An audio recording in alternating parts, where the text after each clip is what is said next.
manière et que je ne réagis pas, ma famille va m'en vouloir. Voilà. Donc, Chola, elle est sur le plateau en tant que consultante ou bien chroniqueuse, je ne sais pas, mais elle n'est pas l'enfant de quelqu'un sur le plateau.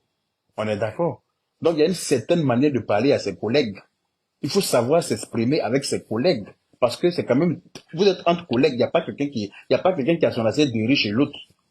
Voilà. C'est vrai qu'on est sur mon émission, mais je vous dois du respect quand même, même si vous êtes sur mon émission. Et c'est moi qui ai accepté que vous soyez sur mon émission. Et je ne veux pas venir là pour vous rabaisser.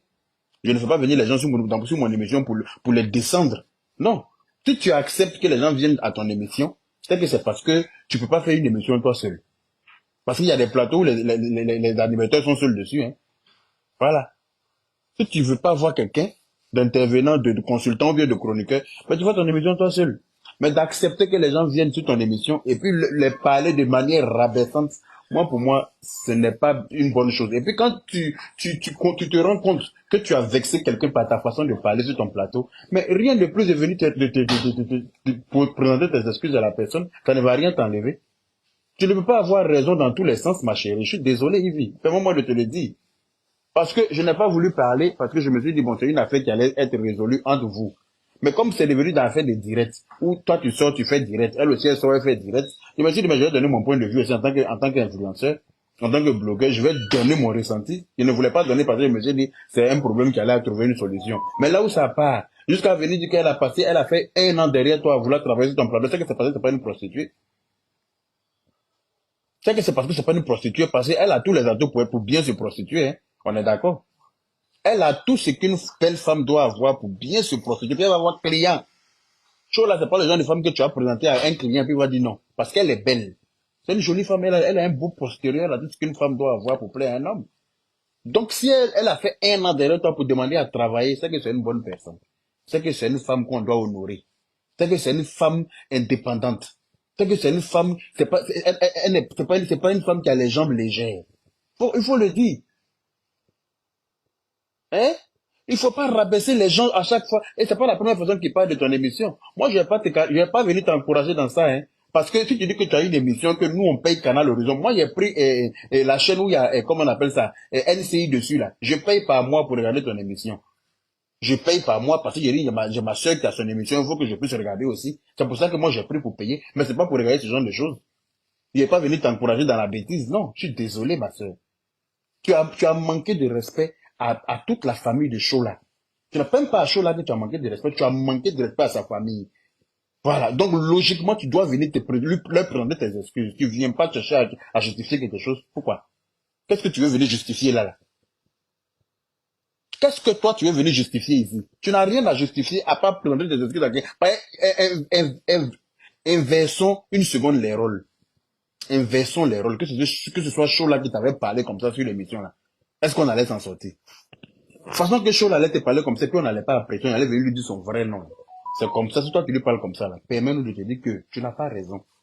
On monte, on descend, tu n'as pas raison. Cette fois-ci, là, d'habitude quand tu as raison, il vient te défendre. Hein. Mais là, tu n'as pas raison, fieu.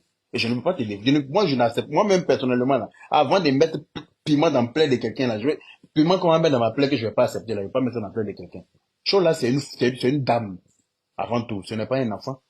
C'est la maman de quelqu'un, c'est la fille de quelqu'un, c'est la sœur de quelqu'un, c'est la future femme de quelqu'un. Parce que le mariage, là, tu n'es pas une fin en soi, faut savoir. C'est pas parce que toi tu es marié, que ça veut dire que les autres qui ne sont pas mariés, ça veut dire que c'est des bordels. Ça veut dire qu'ils n'ont pas reçu d'éducation. Parce que si on veut rentrer dans ce sens, certains me disaient qu'il y a beaucoup de choses on peut te reprocher ou on pourrait te dire. On est d'accord. Le mariage n'est pas une fin en soi. Aujourd'hui, toi tu es marié, mais moi, à la place de choses là, je t'aurais demandé, mais moi, à la place de choses, je t'aurais répondu tranquillement. Moi, quand tu dis à chaud là, oui, c'est pour ça que depuis là, tu n'es pas encore marié là. Moi, j'aurais répondu, excuse-moi, comme toi, tu es marié depuis 20 ans là, hein, toi, tu peux me donner des conseils. Voilà comment je t'aurais répondu. Toi-même, ça allait te faire tic pour te dire que ma chérie, tu n'es pas marié depuis longtemps. Hein. Toi-même, tu es marié avant que tu es là. Alors qu'on on est de la même génération. Moi, je ne comprends pas pourquoi vous êtes sur le plateau, puis j'ai l'impression qu'il y a plus d'hypocrisie qu'autre chose. Tout le monde n'est pas des bénis, oui, oui. Tout le monde ne dit pas amen à tout. Il y a des gens qui ont du caractère. Voilà. Il y a des gens qui n'acceptent pas certaines choses, telles que moi. Moi, je n'accepte pas tout. Hein. Moi, on me fafouillasse pas. On me rabaisse pas, on me dénigre pas, on me fait pas petit. Je n'aime pas ça. De toute façon que je respecte, j'attends de même en retour. Quand tu me manques de respect, je te renvoie à l'ascenseur. Moi, je suis comme ça. Tu me respectes, je te respecte. Et Chola a bien parlé. Un homme qui te respecte, tu le respectes. Tu ne te respectes pas, mais tu ne le respectes pas. Il n'y a pas de raison que tu respectes un homme qui ne te respecte pas. Je suis désolé. Voilà. Et la soumission, ce n'est pas de l'esclavage. Je suis désolé. Être soumise à un homme là, ça ne veut pas dire que tu es devenu sa boniche de la maison. Ou tu dois accepter tous ses caprices, ou bien tu dois accepter toutes ses bêtises. Non. La soumission, c'est pas ça. Une femme qui est soumise, c'est une femme qui respecte son mari, dans la limite du raisonnable, bien sûr.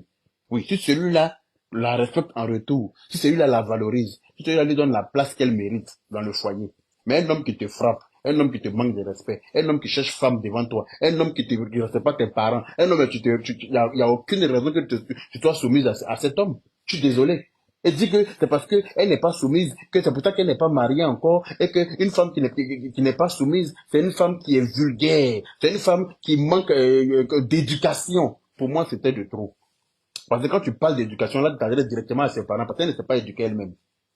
Elle a été éduquée par ses parents. Donc là, directement, tu t'attaques à ses parents. Et là, pour moi, on sort du contexte, on sort du game. Là, il faut le dire clairement. Là, tu es sorti complètement du game que vous vous êtes préparé en amont. C'est comme si tu venais régler un compte. Moi-même, tu m'as fait le même coup sur ton plateau. Je n'ai rien voulu dire juste parce que moi, je ne suis pas quelqu'un qui va venir te jeter à la vérité populaire, tu le sais. Mais quand je suis parti sur ton plateau la dernière fois et qu'il y avait Aziz 47, tu m'as dit en amont de clasher Aziz 47. Tu m'as dit de le clasher. Et puis quand je l'ai clashé là, toi, tu es sorti derrière pour dire non, que tu es d'accord avec lui. Tu vois ou pas? Tu sais, souvent, c'est choquant. Tu m'as dit non, il faut pas le laisser. Hein. Quand il va venir là, il dit que c'est lui qui a fait qu'on a gagné la coupe. Il faut pas accepter. Tu m'as briefé. Donc moi, je suis allé dans ça parce qu'il fallait chauffer l'édition. Mais si tu m'as pas dit que toi, tu allais sortir derrière moi pour dire que, comment on appelle ça, il a mal fait. Et que tu es d'accord avec lui, tu m'as pas préparé par rapport à ça. Bon, moi, j'ai été choqué de te voir dire que tu es chose. Mais comme je n'ai rien voulu dire parce que je me dis, bon, anyway. Mais après, là, quand on a fini l'émission, là, j'ai dit, Aziz 47 devant toi-même, j'ai dit, c'est elle qui m'a dit de te clasher, hein. C'est elle qui m'a dit de chauffer l'émission en allant contre ce que tu as dit. Je lui ai dit ça devant toi-même. Parce que moi, là, je vais pas loin avec mes trucs. Et puis en plus, c'est une émission qui est enregistrée au préalable. Donc je pense que s'il y avait un minimum de respect pour Chola qui est sur ton plateau, hein, tu aurais pu dire non, enlever cette partie-là parce que ça la dévalorise, ça manque de respect à ses parents. Vous aurez pu enlever la partie. Comme quand j'ai fafouillassé ton sac à main qui est sur ton plateau là-bas là. Tu as quelqu'un qui a un chroniqueur un béni oui qui est sur ton plateau qui a dit amen à tout là. Le plus gros hypocrite qui est sur ton plateau là. Tu sais très bien que moi je ne le supporte pas, je te l'ai dit plusieurs fois. Je te dis que ton type là, je ne l'aime pas. Parce qu'il n'est pas vrai. Je n'aime pas les personnes fausses. Je te l'ai dit et je le répète ici. Vous allez voir mon direct là. Moi, je m'en fous. Je te l'ai dit, je ne l'aime pas. Voilà. Et celui-là, tu as. Où est mon écouteur? Il est qu'à la main Abidjan. Aïe. Écouteur même tellement que. Ah, écouteur qui était dans mon oreille pour tomber.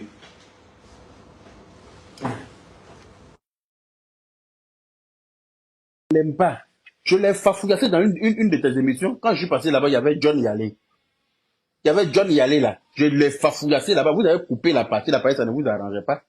Tu m'as appelé le lendemain avant que l'émission soit finie pour me dire que vous avez coupé, on a dépassé l'émission de 25 minutes. Vous n'avez pas trouvé une autre partie pour couper. Hein. C'est la partie où je l'ai fafouillassé, où vous voulez me manquer de respect là. Lui va me regarder dans mon vidéo pour me demander sur le plateau et que moi j'apporte quoi de positif sur la toile. Que moi ma présence sur la toile là. Est-ce que moi je passe mon temps à insulter les gens et que moi je passe mon temps à dire des choses que moi je fais quoi de positif sur la toile. Il va me regarder dans mon vidéo pour me poser cette question. Mais qui m'a dit ça ce jour-là? C'est pas lui, je pense que c'est parce qu'il dit oui à tout ce que tu lui dis. Donc je pense que c'est toi qui lui as dit ça en amont. Sinon lui va me regarder pour me dire ça. Kokota, il mettre sur sa calvitie, il va jamais oublier. Mais s'il m'a dit ça ce jour-là, c'est parce que quelqu'un lui a dit de me poser cette question-là. C'est pour ça qu'il a osé. Mais ma réponse vous a choqué. C'est pour ça que vous avez coupé la partie. Je lui ai demandé si lui-même là, en tant que chroniqueur là, il apporte quoi à la Côte d'Ivoire. Lui, en tant que chroniqueur sur le plateau Yves de Rochaud là, lui, il apporte quoi